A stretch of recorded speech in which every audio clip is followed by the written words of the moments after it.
So hello everyone, কেমন আছো তোমরা সবাই? আশা করছি অনেক ভালো আছো, সুস্থ আছো। তোমাদেরকে আরও একটা নতুন ব্লগে অনেক স্বাগত। সরস্বতী পুজোর পরের দিন মানে শীতলা ষষ্ঠীর দিন আমি আমার মেয়ে, মা আর ননদ মিলে বেরিয়ে পড়েছিলাম ঠাকুর দেখতে। আমার মেয়েকে এই সুন্দর শাড়িটা পরে কেমন লাগছে অবশ্যই কমেন্ট করে জানিও। এই দুটো ঠাকুরই হয়েছিল আমাদের বাড়ির পাশে।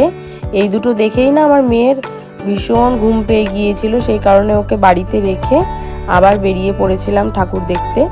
এই যে এই ঠাকুরটা হয়েছিল আমার ননদের স্কুলে, মানে আমার ননদ যে স্কুলে পড়তো সেই স্কুলে।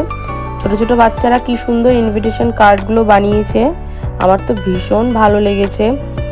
আর এবার যে স্কুলটায় গেছিলাম সেই স্কুলটাতে আমার বর পড়তো, তো এখানেও এই আইডিয়াটাও আমার ভীষণই ভালো লেগেছে।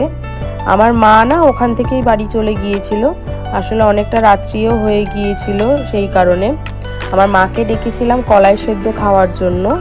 আমাদের বাড়িতে না শীতলা ষষ্ঠীটা নেই, সেই কারণে আমার বাপি যেহেতু ভীষণই ভালোবাসে কলাই সিদ্ধ খেতে, সে কারণেই ডেকেছিলাম। মা কলাই সিদ্ধ নিয়ে চলে গিয়েছিল বাড়িতে। আর তোমাদের কেমন কাটলো সরস্বতী পুজোর দিনটা অবশ্যই কমেন্ট করে জানিও।